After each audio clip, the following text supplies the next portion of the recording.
Welcome to this Zentangle Quickie. My name is Heather Hartwick Gladden. I'm a certified Zentangle teacher. And today we're going to take a look at the tangle called Nova from Beth Gaughan. I don't know why I was in the mood for a nice grid pattern. I know I'm going to draw a little border around here because we're going to, this is, like I said, it's a grid pattern, so I'm going to get started here. I know some people, there are those that really don't like grids, some that really do, like me. I do like grids, and I stretch to do some of the other more free-form type tangles. So I try to do a mix because I need to grow, and that's a good thing. And so I hope that if grid patterns are not your thing, that you give this one a try. All right, so I'm going to we're going to do a 4 square. So it's easy and quick. I especially liked in the description section of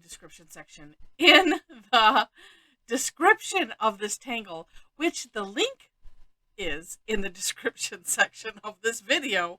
Beth mentioned that she liked that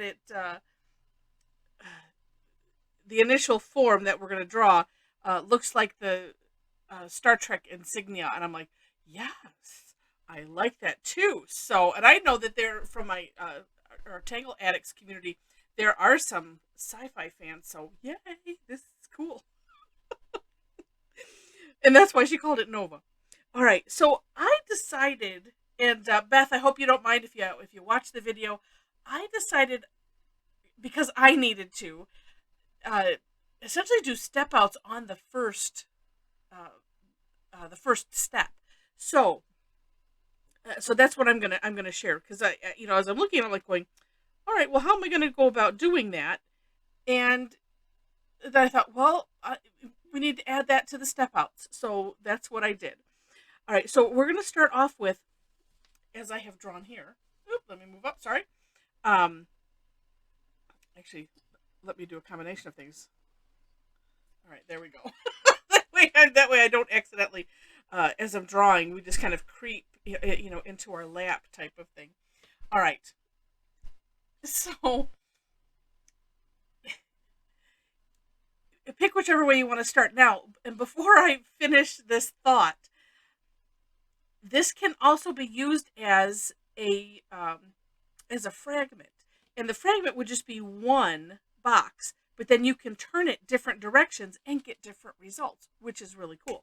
We're going to do them all the same direction now, so you'll just need to pay attention. If you want to flip it around, you just have to think, well, where am I going to put this first step? Because we're well, hold on, let's finish the first step, and then or the first step on Beth's step out, and then I'll tell you what I'm thinking.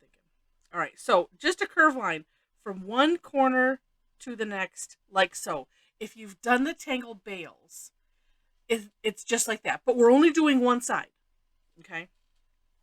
Then what I found easiest is I'm because I want to do my curve line like this, so my hand is staying steady, and I'm doing a curve here. It's the same thing, when we do bales, we turn, right? Okay, but what we're going to do is I'm going to eyeball the middle of this line, okay, and then I'm aiming for here. So curve line, like so, and it can trace over this edge. That is perfectly fine. So let's do all of these the same, and again, just eyeballing is fine. It doesn't need to be perfect. And then I'm flipping it again, same reason, so that way my hand is comfortable. And then from this same point, then to here, this one is a little easier, but that's what I had to rethink out. Is like, well, how am I going to make that shape?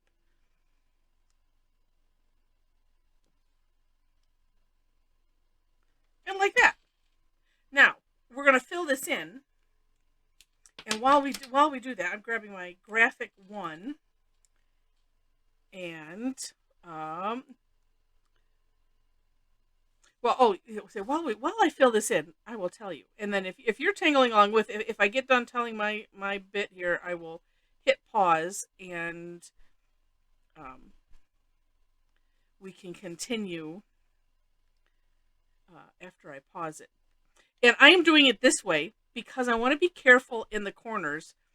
And I don't know, and I don't know why I started doing it this way. Actually, doesn't that look kind of cool? You could instead of filling it in, of course, because decorating is, as we go part of Zentangle. I'm kind of liking that. But we're going to fill it all the way in. We're going to follow the step out, learn the tangle and then play with it. And I do that in the corners just because I want to make sure that I get those nicely, or because I'm using this thick pen, I might stay a little bit away from the sides. Just depends on if I'm feeling in control of my hands or not. But that's why I was doing those edges first. I'm like, well, let's just see how well I can get in here. Now, this fill in is, of course, the greatest course correction opportunity there is in the world of Zentangle. And so if you need to, I had one that was, it's like, and if you can't find it, then don't worry about it. If you need to reshape any of these, if anything went awry, then you can reshape those with the fill in. Here's why I'm careful. See how I get a little bit bumpy, but I'll show you how I fix those too. Now, what I was mentioning about this being a fragment. The reticula is the grid. So if you've heard that term and you don't know what that means, fragments and reticula, it was, I believe it was launched in the Zentangle Primer book by Rick Roberts and Maria Thomas, the founders of Zentangle. And the concept is, and we use the concept already, they just put some extra thought and some new names behind it. But essentially, we would call one of these squares, that's the fragment of the tangle. And there, I know in the book, they made a bunch of examples of what fragments could be. And then the idea is to put them in some sort of a reticula or grid format. And reticula meaning, it's not necessarily a square grid like this is. It could be anything, because if you've done Zentangle for any length of time, you will find that sometimes we have grids of dots, sometimes we have grids of little squares.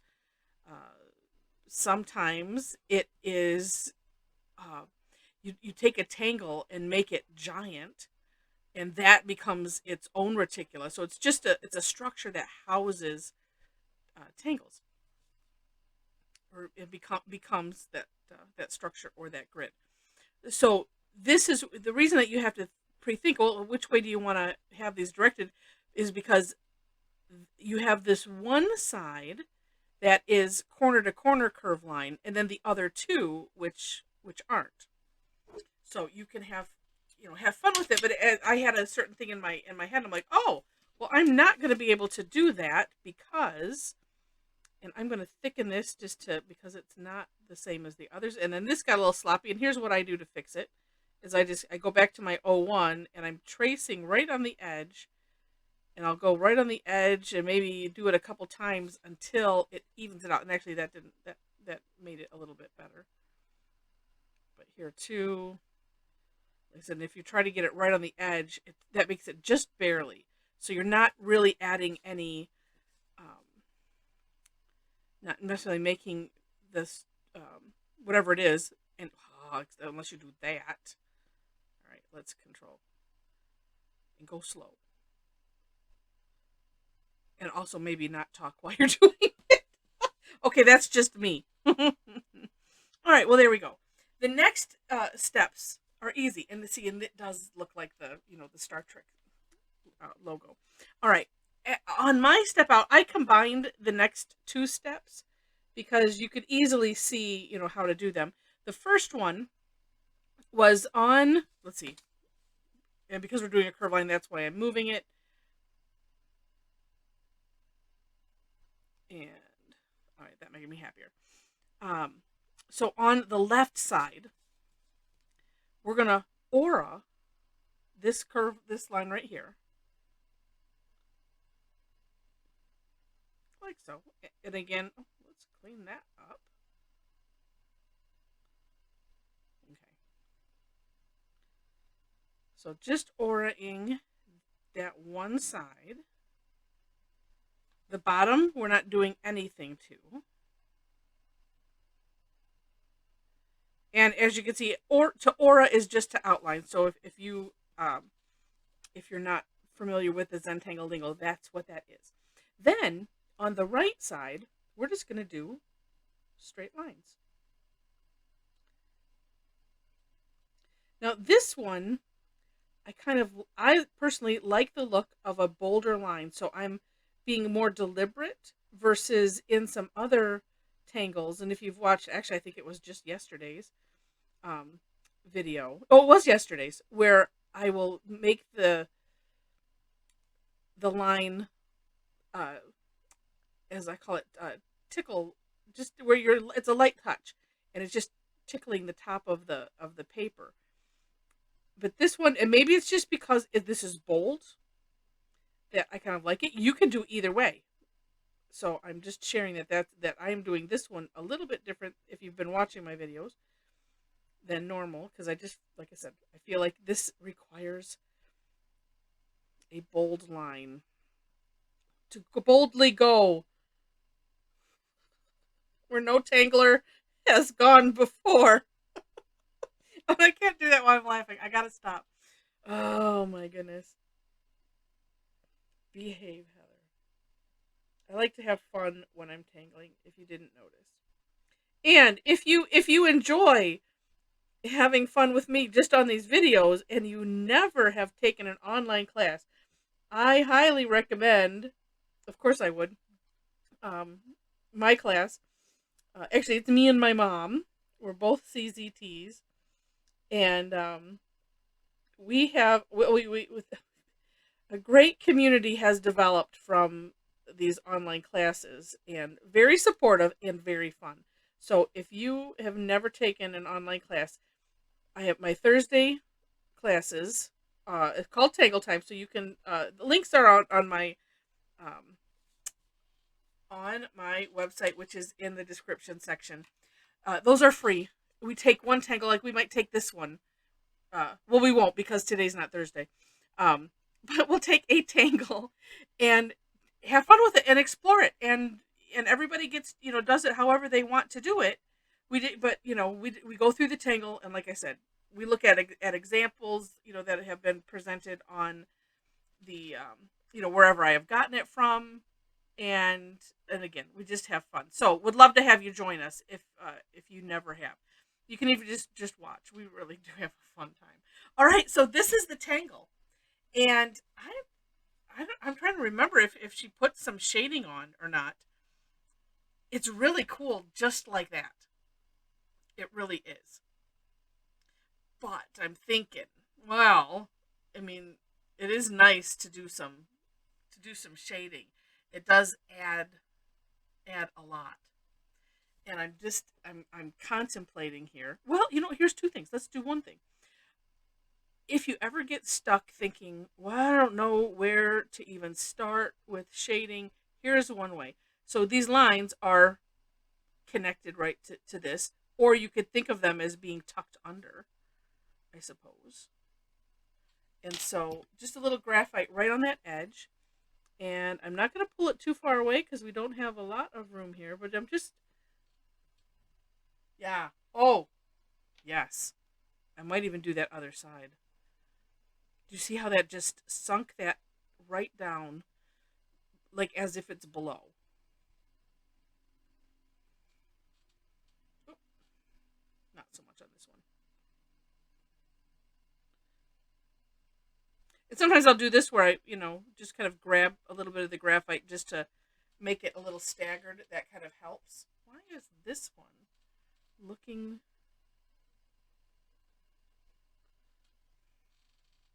Oh, that's better. Maybe I went out too far. This one doesn't have that. I don't like that line. Oh, and this one too. How weird is that? These two just want to be different. Ah. Okay.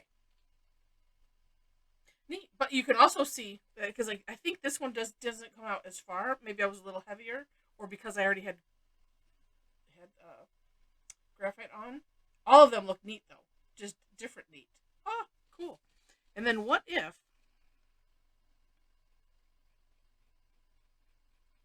I'm just using what's left? And then I can always go back. And I'm just trying to stay out on the outside of this aura line.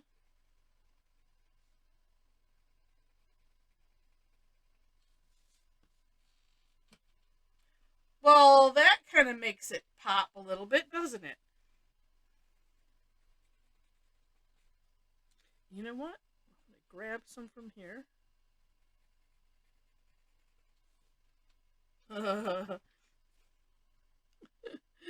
All right, now let's just add some. Because what I'm thinking, what I'm aiming for, is to make it just kind of jot off of the page a little bit.